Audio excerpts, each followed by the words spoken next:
ಎಡ ಬಲಗಳಲ್ಲಿ ಎಣಿಕೆಗೆ ಸಿಗದೇ ಇದ್ದಷ್ಟು ಮಂದಿಗಳೆಲ್ಲ ಓಸರಿಸಿ ಬರುತ್ತಿರುವಾಗ, ಅನುಸರಿಸಿ ನಿಂತಿರುವಾಗ, ಬಹುಶಃ ಯಾವನೋ ಒಬ್ಬ ವ್ಯಕ್ತಿಗಾದ ತನ್ನನ್ನು ತಾನು ಅರ್ಥ ಮಾಡಿಕೊಳ್ಳುವ ಅವಕಾಶಗಳು ಬಹಳ ಕಡಿಮೆಯಾಗಿ ಹೋಗ್ತದೆ.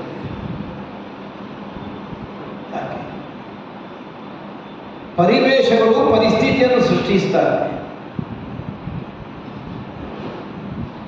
ಯಾವ ಆವರಣಗಳಲ್ಲಿ ನಾವಿದ್ದೇವೆ ಅದರಿಂದ ಆಚೆಗಿನ ಯೋಚನೆಯನ್ನು ಮಾಡುವುದಕ್ಕೆ ನಮಗೆ ಸಮಯ ಸಂದರ್ಭಗಳು ಒದಗಿರುವುದಿಲ್ಲ. ಒಂದು ಕ್ಷಣವಾದ ರಾಜ ಲಾಂಛನಕ್ಕಿಂತ ಹೊರತಾದ ಬದುಕನ್ನು ನಡೆಸಲಿಲ್ಲ ಸುಯೋಧನ.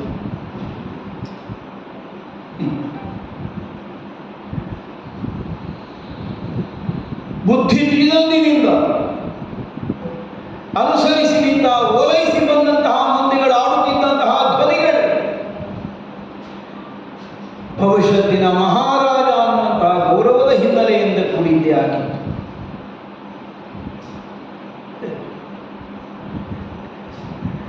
ಜನ್ಮದಾತನನ್ನಿಸಿಕೊಂಡ ಧೃತರಾಷ್ಟ್ರ ಭೂಪತಿಯು ಮಗುವನ್ನು ಹಾಗೆ ಸಂಬೋಧಿಸಿದ ಕಡಿಮೆ, ತನ್ನ ಮನಸ್ಸಿನ ಅತ್ಯಂತಿಕವಾದಂತಹ ಅಪೇಕ್ಷೆ ಮಾತಾಗಿ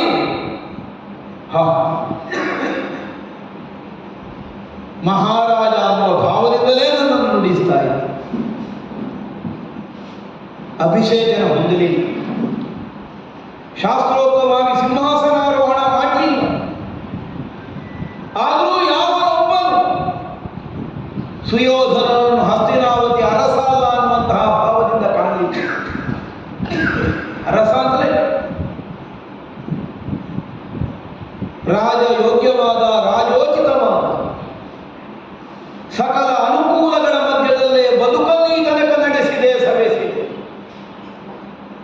ಈಗ ಈ ರಣಕ್ಷೇತ್ರದಲ್ಲಿ ಅದೆಲ್ಲಕ್ಕಿಂತ ಹೊರತಾಗಿ ಒಬ್ಬನೇ ಸಾಗುತ್ತಾ ಇದ್ದೇನೆ. ಕಟ್ಟಿಗೆ ಚಾಮರ ಹಿಡಿಯುವುದಕ್ಕೂ ಜನಗಳಿಲ್ಲದೆ ಇದ್ದ ದುಸ್ಥಿತಿ ಬಂದಿದೆ ಹಸ್ತಿನಾವತಿಯಲ್ಲಿ ಅಂತದರ ಧ್ವನಿಯಲ್ಲ. ಅರಮನೆ ನಿರ್ಮಾನುಷವಾಗಿ ಏನು ಹೋಗಲಿಲ್ಲ, ಅಷ್ಟು ಮಂದಿಗಳಿದ್ದಾರೆ. ಸೇನೆ ಹೋಗಿರ್ಬೋದು 11 ಅಕ್ಷೋಹಿ. ಆದರೆ ಯಾಕೆ ಅದು ಬೇಡ ಅನ್ನುವಂತಹ ಮನಸ್ಥಿತಿ ಯಾಕೆ ಹುಟ್ಟಿತು?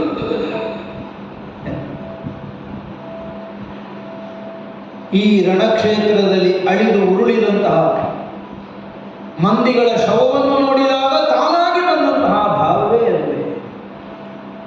ಯಾಕಂದ್ರೆ ಒಬ್ಬರಲ್ಲ, ಇಬ್ಬರಲ್ಲ. ಸುಯೋಧನನ ಗೆಲುವಿಗಾಗಿ ಪ್ರಾಮಾಣಿಕವಾದಂತಹ ಹೋರಾಟವನ್ನು ನಡೆಸಿ ಪ್ರಾಣಾರ್ಪಣವನ್ನು ಮಾಡಿದಂತಹ ಮಂದಿಗಳು, ಹೆಂಡತಿ, ಮಕ್ಕಳು, ಸಂಸಾರ, ಸಾಮ್ರಾಜ್ಯ ಅನ್ನುವಂತಹ ಸಂಬಂಧದ ಮಧ್ಯೆಯೇ ಬದುಕಿದರು. ಎಲ್ಲರೂ ಸುಯೋಧನನ ಗೆಲುವಿಗಾಗಿ ಪ್ರಾಮಾಣಿಕವಾದ ಹೋರಾಟವನ್ನು ಮಾಡಿ ಮರಣವನ್ನು ಹೊಂದಿದರು. ಅವರ ಹೆಣಗಳು ಪರ್ವತದೋಪಾದಿಯಲ್ಲಿ ರಣಭೂಮಿಯಲ್ಲಿ ತುಂಬಿ ಹೋದರು. ಬೇಕೇ ನನಗೆ ರಾಜಲಾಂಛನಗಳು, ಬೇಕೇ ನನಗೆ ಅರಸೊತ್ತಿಗೆಯ ವೈಭವ, ಒಂದು ಕ್ಷಣ ಅದೆಲ್ಲಕ್ಕಿಂತ ಬೇರಾಗಿ ಸುಯೋಧನನಾಗಿ ಯೋಚಿಸೋಣ. ಒಂದು ಕಾವ್ಯ ಸ್ಫೂರ್ತಿ ಇದ್ದವ ನಾಳೆ ಹೇಳಿದ್ರು ಹೇಳಿದ ಹೇಗೆ ಸ್ವಾಭಿಮಾನಿಯಾದಂತಹ ಸುಯೋಧನ ಛತ್ರಚಾಮರದ ಹಂಗೂ ತನಗೆ ಬೇಡ ಅಂತ ಬಿಟ್ಟು ನಡೆದ. ಹೌದಲ್ಲ? ಒದಗಿದ ತಾಪವನ್ನು ಪರಿಹರಿಸುವುದಕ್ಕಾಗಿ ಚಾಮರಾದಿಗಳ ವಿನಿಯೋಗ ನಮಗೆ ಮಾಡ್ತೇವೆ. ಸುಡುವಂತಹ ಸೂರ್ಯನ ಬಿಸಿಲಿನ ತಾಪದಿಂದ ನಮ್ಮನ್ನು ಉಳಿಸಿಕೊಳ್ಳುವುದಕ್ಕಾಗಿ ಚಾಮರಕ್ಕೆ ನಾವು ಶರಣುತ್ತೇವೆ, ಅಥವಾ ಛತ್ರದ ನೆರಳಿಗೆ ನಾವು ಬದುಕುತ್ತೇವೆ. ಸ್ವಾಭಿಮಾನಿಯಾದವನು ಇನ್ನೊಬ್ಬರ ಹಂಗಿನಲ್ಲಿ ಬದುಕುವುದಕ್ಕಿಲ್ಲ.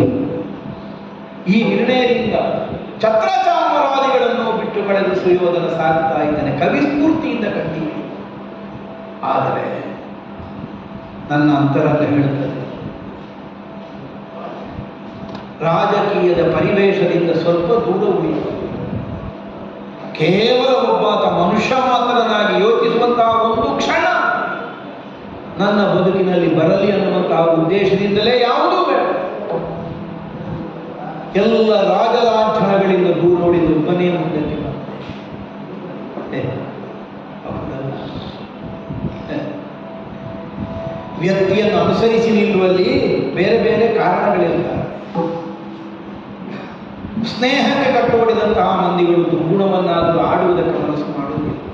ಯಾಕೆ? ಸ್ನೇಹ ಹಾಳಾಗಿ ಹೋಗ್ತದೆ. ಧನದಾಹಿಗಳಾದವರು, ಸ್ವಾರ್ಥಕ್ಕೆ ಸಿಲುಕಿದವರು, ಹೇಳಿದರೆ ನಮಗೆ ಸಿಗುವುದಿಲ್ಲ, ಅದು ಕಡಿಮೆ ಆಗ್ತದೆ ಅನ್ನೋದಕ್ಕಾಗಿ ಹೇಳದೆ ಉಳಿಯುತ್ತಾರೆ. ಇದೇನನ್ನು ಸೂಚಿಸ್ತದೆ?